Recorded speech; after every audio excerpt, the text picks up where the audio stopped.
Sorry. All right, so I'm recording. So I think So you're Ellen, surprised because, sorry, you're surprised because at the speed of how this is coming together?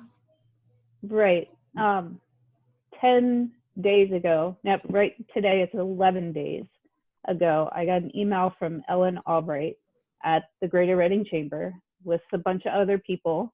And her question was, with all of this that's starting to happen, what could the Science Research Institute do with kids? Could we, and some of our first thoughts were, could we maybe set up video mentoring where older kids can talk to younger kids about viruses and what's happening out there? And I saw on a national news broadcast that there was a college somewhere, and I think it was Northwestern, who started 3D printing some items for their hospital because they couldn't get any PPE. And I knew that in SRI, we had many students who could do the 3D printing, had 3D printers at home. We have a network of scientists and engineers, and they have 3D printers. So I just threw out on this email, hey, what do you think if we would check out 3D printing some things? I don't know that anybody would need them. This is what I said. Yeah, I don't know if anybody in Berks County would need them, because I naively thought Berks County would just be okay because we're not a big city like New York. And so I don't know that anybody would need them, but it would be a cool research project for kids to see, if they could make improvements to things and things like that. And right after that email went out, this thing hasn't stopped. And it was one thing right after another of people saying, I've talked to, police, fire personnel, EMS, manufacturing workers who are essential employees who have to go to work, plus the retirement homes, the small private practice physicians that aren't in big hospital systems. And all of a sudden we realized they would all take anything that anyone could provide because they have nothing and they can't get anything. And so, it just steambolled from there. We, within, the next 9 days after that email, got every college and university local involved, had calls out to all the school districts, and all of them have answered at this point, including the Career and Technology Center, the public library system, businesses all around Berks and Reading based, just asking us every day. Some of them say, I don't know how I can help you. This is what we do. What do you need? For anything you can imagine. A fund set up at the Berks County Community Foundation immediately so that every dollar goes exactly to what we need to do. I mean, this stuff happens so fast. We sent out a call on social media to the SRI network and said, who can 3D print from home? Who has something at home? Well, we have car tech engineers that are supposed to be working at home. They all have 3D printers in their houses. We have, parents with their sons and daughters 3D printing, teachers who were able to get 3D printers out of their schools. There's one family involved in this that is really into 3D printing. Their family has set a 3-shift work day so that the printers never stop. It's like they made a little manufacturing company in their home. 72 people right now around the county printing in their homes. And in 7 days, we got 2,300 face shields printed and gave them out to 62 different organizations. So wow, that's just, what do you say about that? Would I think Berks County would step up for its people? Absolutely. But, maybe you think, oh, maybe we'll get 100 we can hand out, It's like, wow, how did this happen? And now we have more people adding on constantly. My screen is moving over here because like every 5 minutes, we get another volunteer, we get another request, we get somebody else asking how can they help. It's wow. Pretty amazing. It is. It's one of it's a terrible reason to have to see this, Mm-hmm. but it's one of the coolest things I've ever been involved in. I'm not happy that it has to happen. Yeah. But if there could be any silver lining, it is that I think what you see is that all of these people really care about our county. And about each other. Yeah. And nobody wants to get the virus. Right. Right. But yeah, we have the people out there who can't stay home, you know, and so all the people that we have volunteering in this that can stay home, Mm-hmm. they're trying to help the people that can't. So there's a lot of there's scientific, but there's also a lot of human interest side to this. Yeah, absolutely. And some of the stories are just heartbreaking of what you're hearing about. You know, we've had private care physicians contact us, and their only option right now is cutting plastic soda bottles with duct tape because they can't get their receptionists, their office workers, their any PPE. They have nothing, you know. They're making the cloth masks at home, and there's people sewing those, and yeah. So it's something. yeah.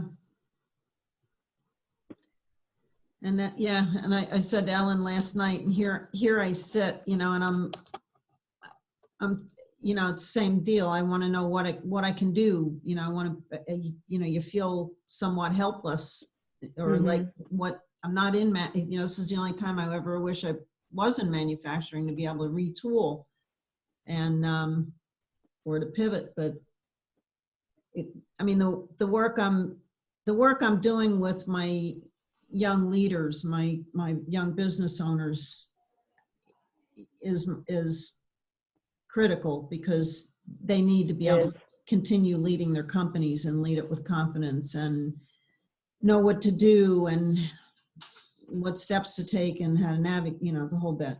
So right. Well, and in this crisis time, they need somebody like you with experience that knows how to talk to people, get things done. Because, you know, I can't imagine being, you know, in your 20s or maybe 30s and have this thrown at you. You know, what do you do? Who do you talk to? yeah. Yeah, so yeah. They need you. Yeah. Steps. Yeah. So I was, you know, I tease people a lot. I tease people. It's not really a joke, but I'm married to an accountant. So we didn't have a prenup. We had an MOU 36 years ago, and it went like this. It was, I'm an accountant and you're out and about all the time. You can't, if you promise me you're not going to bring anything home during tax season, I think we can get married. Okay. That's good. So and that worked out, I guess. Elbow bumps for 30 some years during tax season from a hugger. You can't imagine how difficult that is, right? Yeah. Yeah. But, you know, pulling sleeves down to grab a doorknob and whatever, you know, I've been doing that. It's mostly during tax season, but and I can imagine how difficult it is for some people who never think about that stuff. Mm-hmm. Never think about, you know, the close proximity that we are, especially in this country, when we're talking with people. Or, you know, there's some cultures obviously that do already practice social distancing inadvertently, right. But you know, I can't imagine how difficult it is for some people in this country to do that. But you know, one of my so when I was at Carmel Weiser, I taught anatomy and physiology. So I have a lot of past students who are in healthcare now. Ah, And one of them right now is in Berks County and is a nurse. But her kids have very bad asthma. Her husband takes care of his elderly parents. And as a family, they decided until this is over that because she had to go to work, she got an apartment away from the family. It just stuff like that you just, wow, you know? well, look what the DoubleTree's doing. I mean, they're, making the rooms available to nursing staff and Yeah. doctors and because people need to keep isolated. Yeah, it's something. Yeah. Thank you, China. No. Yeah, that's, If we but can the bring, medical research side of me really, really questions what they did there. I don't trust the information they're giving us at all. ever. Yeah. I have a guy that we work with. He comes in to do. There's a program I do with Next Generation, and it's a teaching them teaching the group every aspect of business. So we work for 12 months, and then I bring topic experts in to talk about the different aspects of business. So the guy that handles supply chain, he's worked for like BOC Gases and some other very, very large companies. He's had like the head of supply chain, he's had like $1 billion budget. And I'm like, I can't even freaking get my head around $1 billion budget. Yeah. Right. Really, and how many people were you working with? That was, I mean, but he came in January to do the piece on supply chain. And then we had a woman come in to do continuous improvement, and both of them, the familiarity level with China is obviously very high. And he said, I've been in Wuhan, in the Wuhan province many times, and he said, there's all kinds of labs there that make this stuff, whether it happened on purpose or not. He said it could have easily been somebody that just walked out with it on their something. On their, even though they're covered up, when they're in labs, he said, it could have, but yeah, I mean, we have to go back to being more self-sufficient. Too much has gone offshore here. Do you remember when Penske, I think it was maybe 5 years ago, brought their call center back to the States from India? I don't.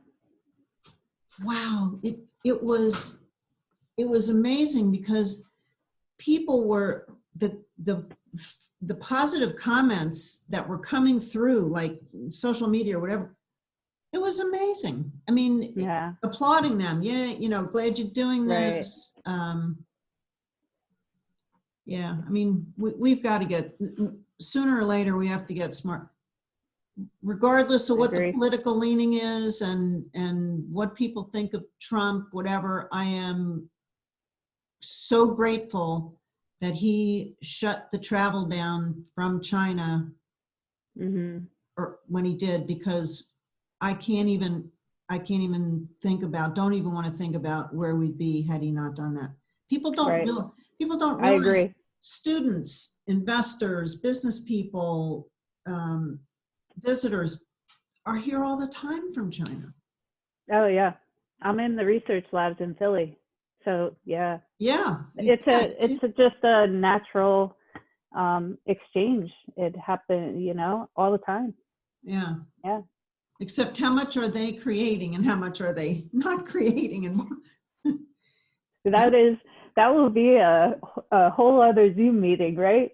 I've seen a lot I don't agree with. Yeah, which is part of the reason I was so passionate in SRI about creating policies for United States middle and high school students to protect their IP, because I see what happens. Oh yeah. And it's I probably haven't told you about, and this could be, I know we're recording, but No, I'm gonna this turn would it be off. something I would put out there. Hang on, hang on. Let me okay. turn it off. Okay. Let me find the button first. Stop.